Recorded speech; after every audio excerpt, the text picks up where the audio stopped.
Assalamualaikum warahmatullahi wabarakatuh. Masih di channel Anawawi Berjan dengan tema cerita alumni. Kali ini kedatangan tamu yang istimewa, ada Bapak Soleh dari Magelang, ya Pak. Ya. Silakan memperkenalkan diri Bapak. Ya, makasih Mas atas waktunya. Iya. Assalamualaikum warahmatullahi wabarakatuh. Waalaikumsalam warahmatullahi Bismillah, wabarakatuh. alhamdulillah, wa syukurillah, ala nikmatillah, la haula wa la quwata illa billah, ma ba'du. Teman-teman channel Anawawi yang Iya. saya banggakan. Puji syukur kita panjatkan kehadirat Allah Subhanahu wa taala yang telah melimpahkan rahmat taufik hidayah serta inayahnya kepada kita semua, sehingga saya pribadi bisa sowan ke Berjan dalam rangka tukar kawruh Iya. waktu kecil saya di Pondok Pesantren An-Nawawi Berjan Purworejo. Saya nama Muhammad Soleh Nur Kholis SIP. Kebetulan saya mendapatkan amanah yaitu Wakil Ketua DPRD Kabupaten Magelang, Wakil 3. Iya, iya. Ini sungguh sangat luar biasa amanah yang diberikan kepada kami, tentunya tidak lepas dari barokahnya Berjan. Oke, baik Pak. Dan Sebelum cerita kita lebih panjang, lebih banyak menceritakan tentang dulu Bapak di Pondok Pesantren Anawawi Berjan. Ini nama Bapak, nama lengkapnya siapa tadi? Muhammad Soleh Bapak Nur Kholis, Muhammad Soleh Nur Kholis, SIP ya. Iya. Aslinya dari mana Pak? Aslinya dari Windusari. Dari Windusari. Windusari, Kabupaten Magelang. Desanya Gunung Sari, Kecamatan Windusari gitu ya. Windusari. Magelang, Kabupaten Kebetulan Magelang. Windusari ini termasuk desa yang agak terpencil. Terpencil bagaimana itu? Artinya agak gunung atau artinya bagaimana? dari seluruh kecamatan yang ada di Kabupaten Magelang, Iya. Windusari lah yang paling tertinggi bukitnya. Akhirnya itulah tertinggi kami di Magelang. di Gunung Sari, perbatasan dengan Temanggung, sebelahnya dengan sebelah baratnya dengan Wonosobo. Iya, iya. Nah, kami mohon maaf kalau kecil sekolah itu waktu kecil saya di Temanggung, karena memang lebih dekat di Temanggung daripada di Kabupaten Magelang. Nah, itulah cita saya dulu lah sebelum masuk di pondok pesantren. Kalau bahasanya untuk daerah Windusari sendiri itu masih di lereng Gunung Sumbing. Ya? Gunung Sumbing ya. Jadi masih berdekatan dengan Kabupaten Temanggung. Baik. Oke Pak, untuk cerita tentang alumni, bicara cerita alumni ini, ngomong-ngomong Pak Soleh ini dulu masuk di Anawawi Berjan ini tahun berapa Pak? Kalau tidak salah, saya itu masuk di Anawawi sekitar 81. Tahun 81. 81. Saya belum lahir Pak ini. Ya, Pak. 81. Iya, iya. 81 saya 1981. Rodo Tutulap waktu itu. Belum diganti dengan Anawawi ya Belum, Pak ya? masih Rodo Tutulap. Baik. Juga bangunan pondok pesantren masih seperti ya zaman dahulu, almarhum Simbah Kiai Haji Nawawi Siddiq. Saya kira panjenengan sudah meresani foto yang zaman Kalau foto iya Pak, pesantren. foto iya. Itulah Iya. ada foto saya di tengah-tengah itu. Di tengah-tengahnya Simbah Kiai Mbah Nawawi atau Mbah Mutohar Dakwan. Nah, itulah begitu. Di belakang foto ada saya. Nah, itu foto yang masih background, mohon maaf ini. Masih background pondok pesantren yang dulu. Pondoknya masih pakai kayu Iya, ya, pakai kayu. pakai papan ya. Pakai papan, Tapi ya. kan dulu kan masih udah, walaupun pakai kayu masih udah tingkat ya Pak ya. Udah tingkat. Udah lantai Udah 2 tingkat, ya. ya. Tahun 81 masuk pondok pesantren. Ini mohon maaf Pak, karena bicara kurang lebih seperti itu 81 kalau tidak salah. Ya. Kalau bicara jarak antara Windusari dengan Berjan ini kan terpaut jarak yang lumayan jauh ya Pak ya. Luar biasa. Ini kok bisa ini Bapak ini mohon maaf Pak Soleh ini bisa ada greget masuk ke pondok Anawawi, atau bahasanya dulu masih Rondo Tutulap begitu. Ceritanya gini, dulu saya tertarik di Berjan karena memang silsilah orang tua dulu, mbah saya juga di Berjan. Oh begitu. Ya. Iya. Terus Iya. mbah saya juga ceritanya luar biasa. Ke berjan itu sampai 2 hari 2 malam. Artinya 3 hari berarti ya, 2 hari. 2 hari 3 malam. 2 hari 3 malam. 3 hari, Pak. Berarti 3 Jadinya hari. 3 hari. Itu jalan kaki. Jalan kaki dari rumah. Dari rumah sampai berjan. Itu 3 hari. Waktu itu. Iya, iya. Lalu setelah mbah saya sudah pulang ke rumah, Iya, diteruskan orang tua saya. Nah, baik. Setelah orang tua saya mendukuh di Rodotu Tulab juga, masih Rodotu Tulab ya. Terus orang tua sudah pulang, saya harus meneruskan perjuangan orang tua di sana. Nah, Itu atas dasar perintah dari orang tua begitu, Pak? Enggak, memang dari hati saya. Dari keinginan pribadi begitu ya? Memang dari keinginan saya dulu kok, Mbah di Berjan saya kepengen ngaji di Berjan. Oh begitu. Tapi memang jadi, orang tua juga mendukung, saya juga ada kemauan untuk ngaji di sana. Jadi mengenali tentang seputar ngajinya di Berjan itu dari Mbah begitu dari ya? Dari Mbah karena mbahnya Bapak ini dulu ngaji di Berjan seperti itu. Tahun 81 masih dengan nama Pondok Pesantren Rodotu Tulab. Ini sangat menarik. Jadi kalau bicara Pondok An-Nawawi ini dulu emang sebelum An-Nawawi masih dengan istilah nama Pondok Pesantren Rodotu Tulab gitu. Tahun berapa Pak ini untuk pergantian namanya? Saya dari Rodotu Tulab sampai ke An-Nawawi. Saya agak lupa mengikuti dari Rodotu Tulab sampai ke An-Nawawi itu mengikuti Bapak masih di pondok begitu ya? Pondok, iya. Di pondok. Waktu itu kalau tidak salah lurah pondoknya Pak Abdul Hadik. Pak Abdul Hadik. Iya, Abdul Hadik dan dibantu oleh Pak Kiai Zainuddin yang sampai sekarang masih di sana ya Pak Zainuddin. Pak Zainuddin masih ngajar di Putra. Ya. Saya di Berjan itu dulu memang ini mulai cerita ya. Iya. Nah, silakan Pak. Di Berjan itu sejak kecil. Saya sebetulnya dari sebelum masuk SD sudah dibawa orang tua sering kali dijak ke Berjan. Iya. Nah, akhirnya saya tertarik di Berjan itu memang orang tua sering ngajak saya ke Berjan. Akhirnya saya uji coba kelas 5 SD saya ditinggal 40 hari di sana. Kelas 5 SD sudah ditinggal di sana. Ditinggal sama bapak. Artinya bapak atau orang tua ini pulang ke rumah, penjenengan di pondok. Ditinggal di sana. Waktu masih sekolahnya ada semacam kalungan saya pagar gedek itu sekolahnya. Iya. Saya waktu itu ditinggal 40 hari, terus dijemput lagi dengan bapak meneruskan sekolah SD di rumah. Iya. Nah setelah SD selesai, lanjut mencari ilmu di tingkat SMP di Temanggung. Saya terus langsung ke Berjan sekitar 81. Nah, saya di Berjan waktu itu nderek Simbah Ki Hajah Nawawi. Istri Mbah Nawawi. Ya, istri Mbah Nawawi. Iya. Ibu Hajah Nawawi waktu itu seringkali Mbah Hajah Nawawi itu ndawuhi saya karena saya sudah dipasrah bongkok sama orang tua untuk menuntut ilmu di sana. Iya. Akhirnya ya saya nderek dawuh Simbah Nyai, juga nderek dawuh bapak saya harus ngaji dan nderek di dalam Simbah Nyai. Masuk pondok langsung di dalam begitu ya, langsung ikut kiai. Ikut Mbah Nyai. Nah waktu itu saya sama Mbah Nyai disuruh, ya tidak disuruh ya, didhawuhi suruh seperti angon kambing. Angon kambing Pak. Angon kambing.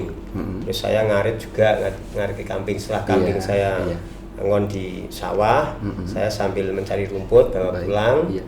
Nah setelah itu saya juga mencari kayu bakar ke lahannya Mbah Nyai di Bulus. Nah waktu itu saya pakai gerobak semacam mobil, gerobak besar. Saya Pak Khairun waktu itu dengan Pak Misbah dan Pak Jalal.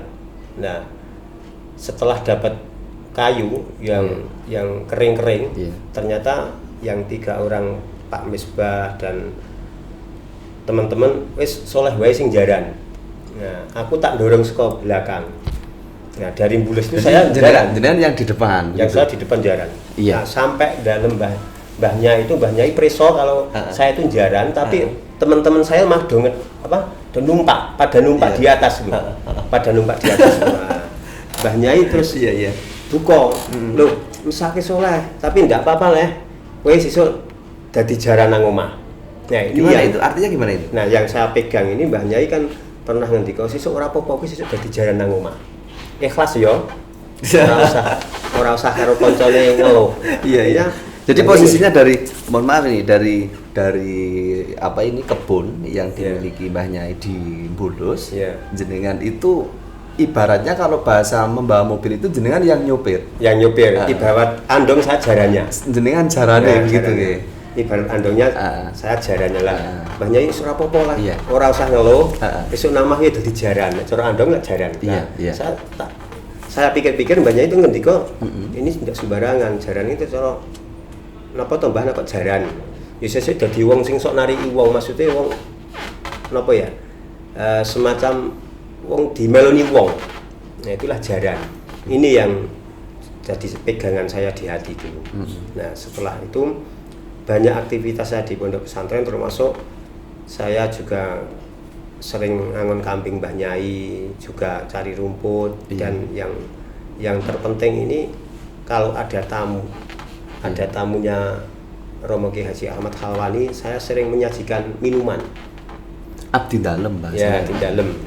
Sering menyajikan minuman. Kalau pagi saya didhawuhi membawa kecap ke warung-warung dengan Mbah Nyai. Oh begitu. Kan Mbah Nyai produksi bahasanya? Produksi apa? Kecap. Dulu gitu. Produksi kecap. Saya sering itu Mbah Nyai sendiri atau Mbah Nyai sendiri dulu memproduksi kecap untuk dipasarkan di warung-warung terdekat. Pagi saya membawa kecap ke warung-warung. Memasarkan bahasanya. Memasarkan. Jadi kan ketika itu berperan aktif dalam pemasaran kecap. Produk kecap begitu. Nah, terus bagaimana? Terus setelah habis kecapnya, saya mulainya ngambil sisa-sisa kubis di pasar. Namanya apa kalau Wonosobo? Kubis ya?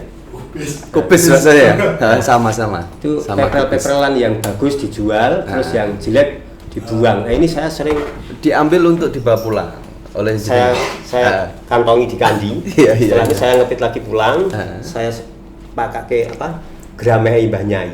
Oh begitu. Nah, pulangnya sampai artinya ketika itu sampai berpikir yang hal-hal yang tidak dianggap tidak berguna untuk dibawa pulang ke dalam. Iya, ke dalam. Itu atas dasar keinginan pribadi atau inisiatif saya? Karena gitu. Saya pernah melihat di kolamnya Mbah Nyai itu ada makanan seperti kubis dan ngon saya kan daun lumbu ya. Nah, saya terus pulangnya bawa itu satu kandi kubis yang sisa-sisa di pasar itu. Atau pulang terus tak sebarkan ke kolam ikan Mbah Nyai. Nah, setelah itu saya didhawuhi sama Mbah Nyai singkat cerita, setelah itu kan dilalah pondok pesantren putri itu WC-nya macet. WC-nya macet, terus Mbah Nyai ngendika dengan saya, "Leh, kowe ngoras WC pondok putri ya?" "Nggih, Mbah. Kol bare tak mayorke." Nah, setelah itu saya dengan Pak Khairun itu ngoras WC pondok putri, padahal WC ya ini luar biasa. Seketika itu ketika didhawuhi sama Mbah Nyai itu panjenengan sendiri, wah ini kok didhawuhi kayak gini atau bagaimana? Atau langsung berangkat? Langsung berangkat, tidak ambil pikir, sementing nggak ambil pusing, nggak ambil pikir panjang, langsung berangkat. Iya, langsung berangkat. Ya akhirnya kolah itu kan sudah habis WC-nya sudah habis. Lalu setelah itu kan saya juga ahli sekarang apa Ili-ili ya? Ili-ili itu Ili-ili ini ya tukang bagaimana Pak? mengalirkan air. Tukang mengalirkan air. Nah, dari Purworejo mana ya? Yang sekarang ada dari Meranti dari Meranti sampai ya? Pondok Pesantren. Irigasi kan irigasi. Pak ya? Mengalirkan dulu irigasi. Dulu belakang Pondok Pesantren Putri kan ada ada pabrik. Nah, sampai pabrik itu banyak kendala pada plastik apa-apa itu sering saya bersihkan dari Meranti sampai ke saluran tempat wudhu Pondok Pesantren Putri. Nah, setelah itu saya seringkali dengan Mbah Nyai didhawuhi kalau ada tamu menyajikan minum, menyajikan makan. Nah, sisa-sisa makan dulu sering wayahe Mbah Nyai itu putrane Simbah Ki Abdurrahman Khudori Tegarjo sering gemberjan. Sering gemberjan, terus kalau malam jam 11 itu datang terus lah nyembelih pitik ya, engko diwake putu-putuku sing Tegarjo. Setelah itu sisanya kan masih banyak. Nah, itu kami sering rebutan sisa makanan yang sudah dihidangkan. Sering rebutan makan makanan itu yang sisa-sisanya Mbah Nyai, tamu-tamu yang tamu-tamu dari mana Tegarjo. Inilah yang namanya berkah. Nah, setelah itu saya dengan Al Mukarram Simbah Ki Ahmad Halwani suruh nunggu tamu, dan kalau ada tamu mau kepentingan apapun nanti Soleh bisa nyadat. Akhirnya saya ya semacam kayak sekretaris. Begitu. Nah, tapi sekretaris dua. Waktu itu pas sekretarisnya Mas Saprio Mukhtar Syafi'i yang sekarang jadi mantunya Mbah siapa yang Sido kemarin itu Semarang itu Pak Mukhtar Syafi'i. Ya, Bapak Pak Mukhtar Syafi'i, Pak Saprio. Tahu enggak? Kurang paham saya, Kak. Kurang paham. Nah, itu yang sekretaris pertama, saya yang sekretaris kedua. Nah, saya tempatnya di ruangan ibu, ruangannya Mbah sebelah Mbah Nyai. Kalau Mbah Nyai ada dawuh apa, saya supaya jangan sampai Mbah Nyai itu kalau mau ngersakin apa-apa terus terkendala. Akhirnya saya tidurnya di sebelah kamarnya Mbah Nyai. Kalau Mbah Nyai mau ngendika apa saya siap. Itulah saya kronologi di Purworejo itu, di Berjan Purworejo. Alhamdulillah sampai saya kurang lebih 81 disuruh pulang oleh masyarakat, suruh maju di kepala desa. Oke, baik.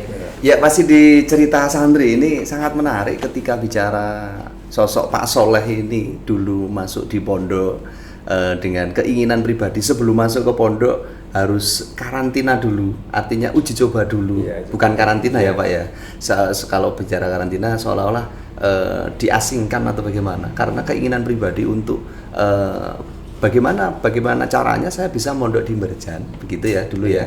Saya harus jajal dulu, mencoba dulu hidup di pondok selama 40 hari. Dan akhirnya tahun 81 bisa keinginan itu terwujud masuk ke pondok dan akhirnya bisa ikut dalam. Ini menarik sekali. Bicara cerita santri ataupun cerita alumni, ini terkait dengan kegiatan jenengan Pak, mohon maaf. Karena bicaranya motivasi ke Berjan atau ke An-Nawawi itu ngaji, terus ditarik atau Pak Soleh sendiri langsung posisinya itu di dalam. Ini bagaimana untuk kegiatan ngajinya itu loh Pak. Sebelum bercerita di masyarakat Pak. Karena ini menarik bicaranya dengan masuk ke pondok langsung ke dalam, terus ikut dalam. Apa yang diinginkan oleh ataupun apa yang diharapkan oleh kiai atau bunyai jenengan tetap di dalam. Nah, ini ngajinya bagaimana? Terima kasih Mas. Waktu itu saya masuk di Ibtidak. Itu ngajinya sesuai dengan harapan. Tiap ada jadwal ngaji saya tetap bisa ngaji. Setelah selesai ngaji, saya ke dalam. Ke dalam biasanya banyak pekerjaan, ada cuci piring, sasa, cuci gelas, juga nyapu-nyapu setelah selesai. Resik dan lain sebagainya ya Pak ya. Nah, itu ngajinya sesuai dengan harapan saya, tetap Mbah Nyai ngersake ngajine aja ngasih legality. ngaji Gimana sih. itu? Ledal itu. Artinya gimana artinya? Ledal itu ya kalau sekarang apa ya? Keset. Ya, keset. Males begitu ya. Ojo ngasih males. Walaupun Pak Soleh itu di dalam ngaji tetap ikut seperti layaknya apa ini santri-santri yang nggak di dalam, Iya. tetap semangat ngaji gitu ngaji, ya. ya. Iya. Nah, tentunya juga Mbah Kiai memberikan semacam ijazah. Memberikan semacam ijazah, lah kowe nek pengen rezekimu lancar. Ora sepi saka duit. Iya. Maca sholawat Mbah Nawawi Dingin Agung, Allahumma sholli ala Muhammad wa salim, tiap malam 1000 kali. Nah itu Mbah Nyai Itu dawuh dari Bu Nyai langsung. Nyai. Nah waktu Bu Nyai, Mbah Nyai itu dawuh dengan saya, mulailah malamnya saya mengerjakan sholat hajat dan sholat tahajud setelah saya tidur. Itu saya amalkan sampai hari ini masih kita amalkan. Wah, nah ini dawuh Romo Kiai, dawuh Mbah Nyai selalu kita jalankan. Termasuk luar biasa kalau Mbah Nyai itu ngendika dengan saya, "Leh kowe nek pengen wong sing mulya aja pati-pati ninggalke salat duha." Ini juga memberikan pada saya seperti itu. Akhirnya sejak Mbah Nyai itu ngendika dengan saya, suruh salat duha ning ya kuwi aja ngasih pokoknya istiqomah, jangan sampai pegot. Setiap hari harus menjalankan sholat sunat. Kowe nang ndi wae sholat duha tetap dilakoni. Itulah sampai sekarang sholat duha juga saya jalankan. Oke. Itu langsung dawuh juga dari dari Mbah Bu Nyai. Mbah Nyai. Ya. Oke, untuk kegiatan ngajinya tetap bergulirnya waktu, walaupun tetap di dalam mengikuti apa ini kegiatan di dalam ngaji tetap ya Pak ya. Tetap. Ini sampai tahun berapa jenengan selesai ngaji terus akhirnya harus pulang ke rumah, harus apa ini berkeluarga atau menikah, itu bagaimana Pak? Ceritanya bagaimana ini? Ya, saya di pondok pesantren kurang lebih hampir 9 tahun. 9 mulai tahun. 81 sampai 90 kalau tidak salah. 90 Bapak sudah pulang ya tadi? Pulang 90 saya pulang. 9 tahun 81. Tapi pulangnya itu saya kan dijemput oleh masyarakat. Artinya ini aneh ini. Bukan karena orang tua yang menginginkan, mohon maaf ya Pak ya. Leh, we Bali tak anggap cukup, mungkin bahasanya gitu ya, karena orang tua kan menginginkan harus ada yang diperjuangkan di rumah begitu. Terus matur kiai, ini malah dari masyarakat yang menginginkan panjenengan pulang ke rumah. Betul. Ini bagaimana ceritanya? Proses saya di Purworejo kan pada tahu, dulu kan banyak rombongan dari tempat desa saya. Nah ini ke Berjan, biasa sowan ke Al-Mukarram, ke Bengaso. Biasanya kan tahu nek saya di sana kan gerak-gerike serimpet le nyajikan minum dan tawadhu'e dengan kiai. Didhawuhi apa saja dengan Romo Kiai siap. Mituhu ya Pak ya. Mituhu. Ini luar biasa. Makanya santri-santri Pondok Pesantren Al-Nawawi ini kunci keberhasilan tentunya juga ngaji dan tawadhu dengan Al-Mukarram ini kunci keberhasilan seorang santri nanti setelah pulang ya. Tentunya yang ngaji dan sekolah dan apa dawuh kiai ini harus dilaksanakan. Ini kunci keberhasilan. Termasuk saya sendiri waktu di pondok pesantren dulu dawuhi apa saja nderek. Nah, setelah proses sampai sekitar kurang lebih 9 tahun, saya disuruh pulang sama masyarakat. Diminta pulang oleh masyarakat karena dipikir masyarakat soalnya sudah lama di pondok pesantren. Tapi memang waktu itu saya sudah lulus ya, sudah khidmah antara 2 tahun di Berjan untuk menyajikan minum oleh ustadz, menyiapkan tempat-tempat untuk buat ngaji, termasuk di nyapu-nyapu di masjid, nyapu-nyapu halaman pondok pesantren, komplek itu saya bersih dengan hati yang ikhlas, bersih masjid, komplek itu dulu tidak jadwal aja saya sering bersihi komplek dan halaman masjid dulu. Padahal waktu itu masjidnya kumuh sekali, atasnya ada banyak telek apa itu? Burung gereja. Burung gereja. Itu waktu itu satu hari aja 3 kali bersih-bersih belum cukup tapi saya pagi-pagi niat khidmah dengan Al-Mukarram, bersih masjid, bersih komplek, di samping bersihi kolah Al-Mukarram Simbah Kiai. Terus tiap hari Selasa itu kan di Berjan ada semacam solasan, dan sebelum solasan ada talajuan. Kegiatan tarekat ya, tarekoh ya.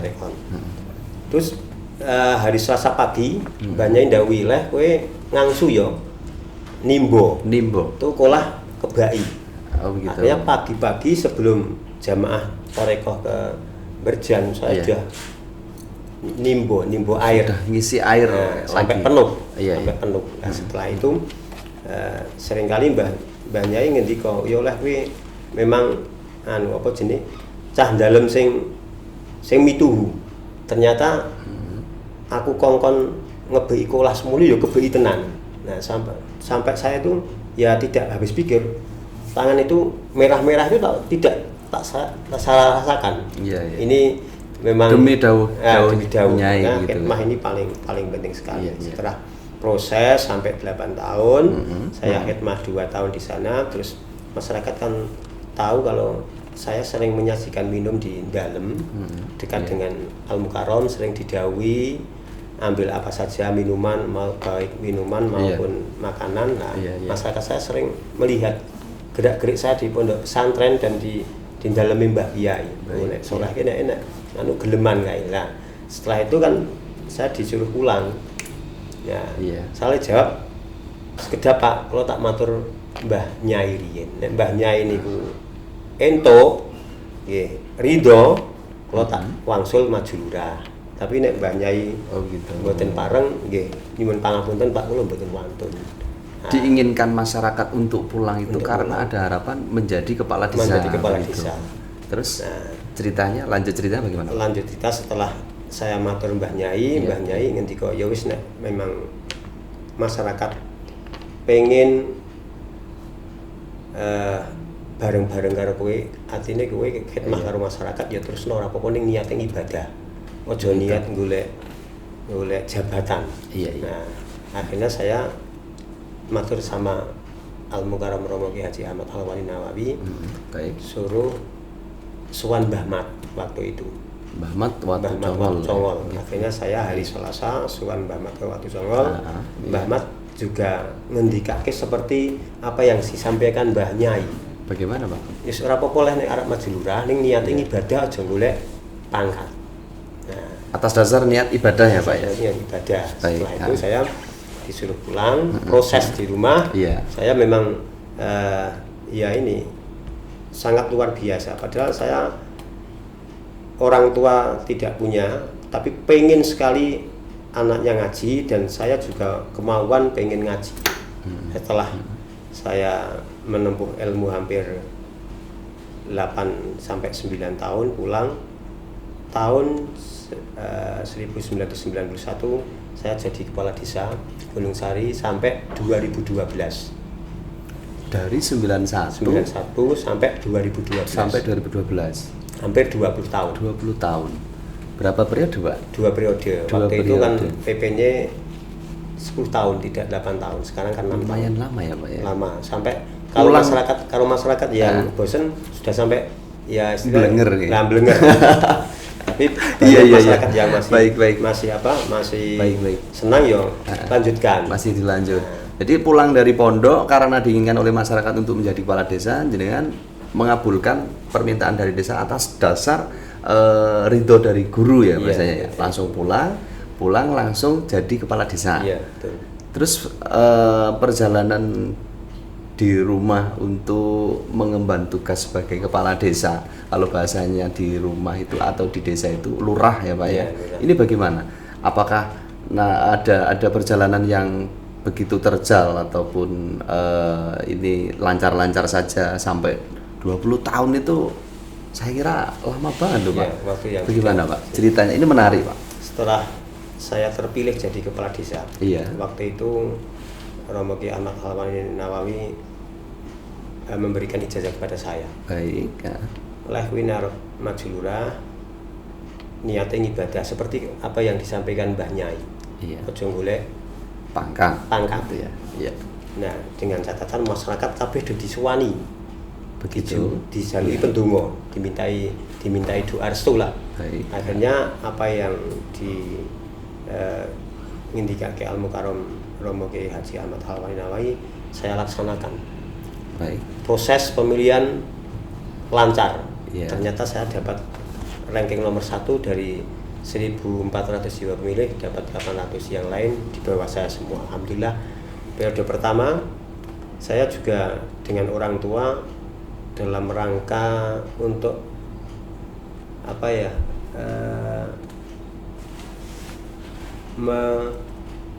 membesarkan Thorikoh di desa saya. Baik. Akhirnya saya sering dengan bapak saya sowan ke Berjan untuk nyowanke masyarakat supaya biat ke Berjan.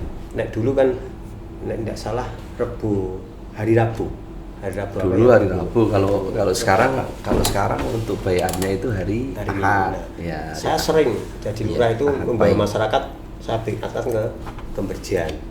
Nah, sampai gitu kan desa saya itu ada 99 ikut Thorikoh Qadiriyah yang di bawah naungan Al Mukarram Romo Kiai Haji Ahmad Al Nawawi. 99% yang mayoritas yang Sandaria cuma beberapa, ada 7 orang dari 580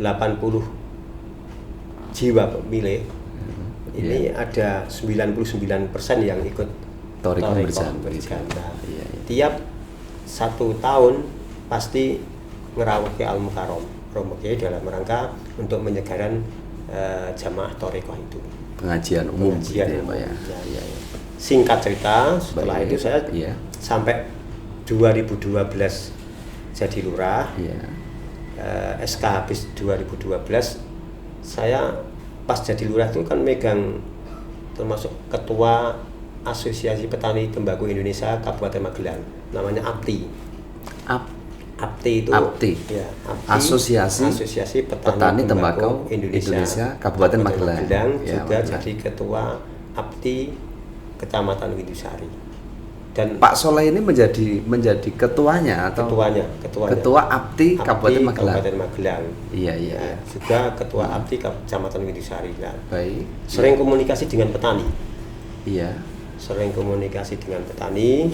Akhirnya saya juga ternyuh di dunia pertembakuan. Oh ya, pertanian tembakau ya begitu ya. Tembakau. Iya. Singkat cerita, nah setelah selesai saya jadi kepala desa tahun 2012, teman-teman petani itu mendorong saya untuk melanjutkan perjuangannya.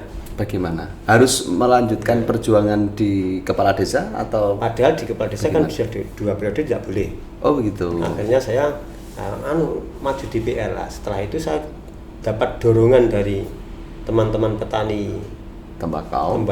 Akhirnya saya berangkat ikut pentas di Pileg tahun 2014.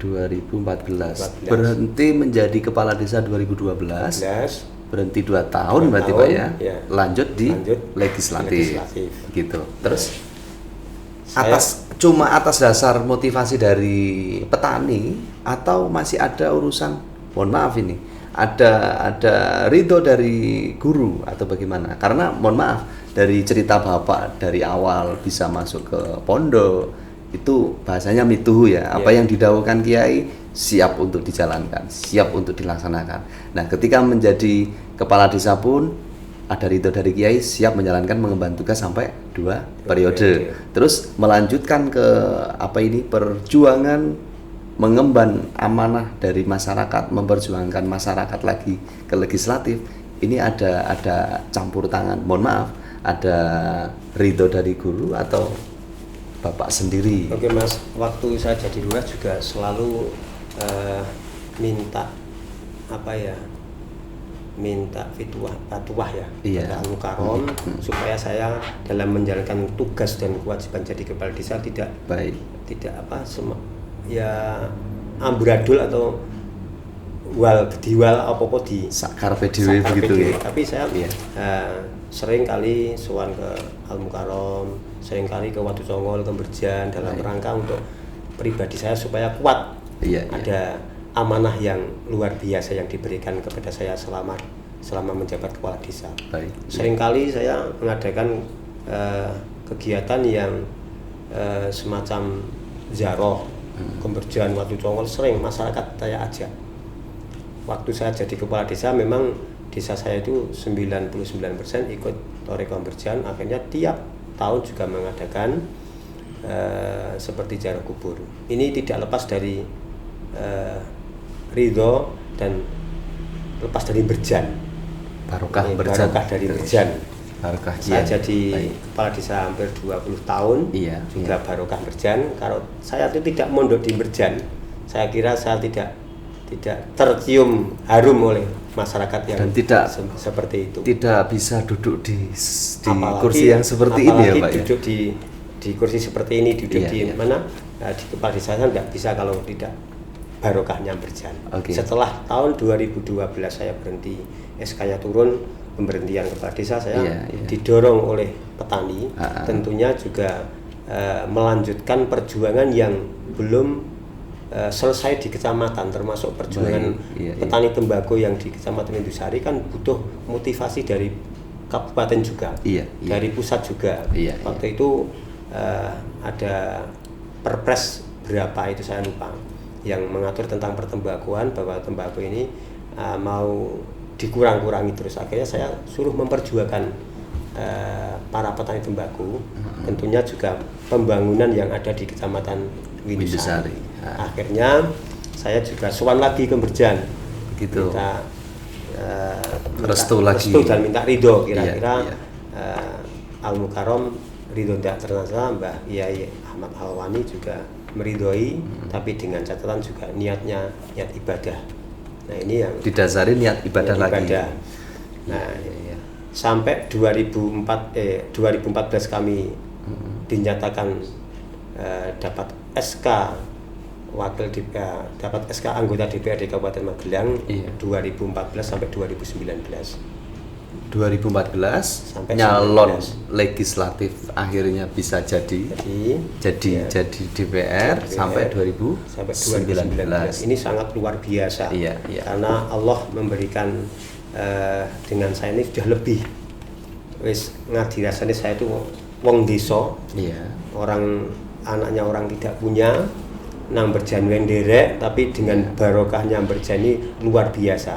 Saya rasakan selama saya jadi kepala desa 20 tahun juga aman, terkendali dengan barokah Al Mukarrom Romo Kiai. Sampai periode berikut saya di legislatif, satu periode juga tidak lepas ini barokahnya dari Berjan.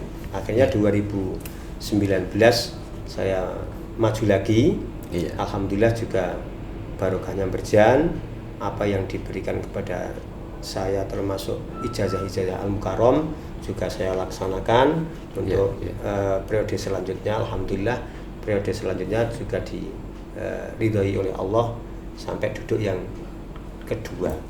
Nah tentunya yang kedua ini berjalan dengan luar biasa lah, berjalan yang tidak mulus ya Pak ya. Tidak mulus, berliku-liku. Akhirnya 2019 bulan Agustus saya disuruh atau dibebani lagi, dikasih amanah lagi supaya jadi wakil ketua DPRD Kabupaten Magelang sampai semoga sampai akhir masa jabatan selamat, tidak ada halangan apapun. Amin. Itulah cerita kronologi saya sedikit yang perlu saya sampaikan panjenengan semua. Tentunya harapan saya dengan pondok pesantren ini semoga pondok pesantren lebih maju lagi. Amin. Dan tentunya lebih masyarakat lebih mengenal lebih jauh dengan Berjan. Ternyata Berjan sampai hari ini aja menerima santri sampai beribu-ribu santri. Inilah sedikit cerita saya, bahwa saya sejak saya masuk pondok pesantren sampai saya tidak lepas dari barokahnya Berjan. Oke. Tentunya barokahnya Al Mukarram Bapak Kiai Haji Ahmad Al-Wali Nawawi. Ya. Tentu sangat menarik sekali ketika bicara cerita alumni Pondok Pesantren An-Nawawi Berjan Purworejo, dan kali ini dengan Bapak Soleh berawal dari keinginan pribadi dan diiyakan oleh orang tua ataupun kakeknya bisa ngaji di An-Nawawi Berjan ketika itu masih dengan istilah Pondok Pesantren Rodotul Tulab tahun 81 sampai tahun 90, dan diinginkan oleh masyarakat untuk kembali pulang karena harus melanjutkan perjuangan dengan izin dari guru dan diiyakan oleh guru dan diridhoi oleh guru dari Al Mukarram, sehingga bisa mengemban tugas di masyarakat menjadi kepala desa 20 tahun ya Pak ya. Terus berhenti 2 tahun sampai 2012, berhenti 2 tahun. 2014-nya maju karena atas dasar apa yang diinginkan oleh masyarakat, untuk mengemban amanah lagi, dan akhirnya maju di legislatif sampai 2019, dan 2019 maju lagi dan akhirnya menjadi wakil ketua wakil ketua 3 DPRD Kabupaten Magelang. Tentu ini sangat menarik sekali dan tidak terlepas dari barokahnya Kiai. Oke, close statement dari Bapak ataupun kata bijak, kata motivasi dari Bapak untuk teman-teman yang sudah menonton channel An-Nawawi Berjan ini, khususnya untuk An-Nawawi, khususnya untuk santri-santri An-Nawawi. Bagaimana Pak? Terima kasih Mas. Ya. Kami berharap khususnya dengan alumni Pondok Pesantren An-Nawawi, Baik. Selama ini kita sudah dididik oleh Al Mukarram, dan tentunya ilmu-ilmu yang sudah diberikan oleh Al Mukarram mari kita jalankan. Baik, ya. Semoga apa yang disampaikan, apa yang dikasih namanya ijazah Al Mukarram kita laksanakan, dan semua alumni saya mohon lebih banyak lagi yang berkhidmah kepada Al Mukarram supaya ilmu kita ini bisa barokah. Amin. Amin. Itu yang perlu saya sampaikan. Tentunya channel An-Nawawi ini bisa lebih maju dan dekat dengan masyarakat, tentunya dekat dengan para alumni Pondok Pesantren An-Nawawi. Itulah yang bisa saya sampaikan. Banyak hal yang kurang berkenan, kami mohon maaf yang besar-besarnya. Iya. Saya kira cukup ya Mas. Cukup ya. Terima kasih. Taufik wal hidayah. Assalamualaikum warahmatullahi wabarakatuh. Waalaikumsalam warahmatullahi wabarakatuh. Ya, begitu cerita alumni. Nanti kita akan bercerita tentang alumni yang ada di sekitar Magelang ataupun di sekitar Kebumen atau Kedu, wilayah Kedu, atau bahkan nanti teman-teman alumni yang sudah keluar dari pondok pesantren, yang sudah mengemban amanah ataupun bagaimanapun kegiatannya di masyarakat. Dan ini seputar cerita seputar alumni dari Magelang dengan Bapak Soleh. Terima kasih. Jangan kemana-mana, tetap di An-Nawawi Channel, dan sampai ketemu lagi. Terima kasih Bapak. Ini enggak salaman ya Pak ya? Masih di masa pandemi. Baik, semoga kita selalu sehat dan bisa ketemu kembali. Amin. Dan terima kasih semuanya. Assalamualaikum warahmatullahi wabarakatuh. Waalaikumsalam.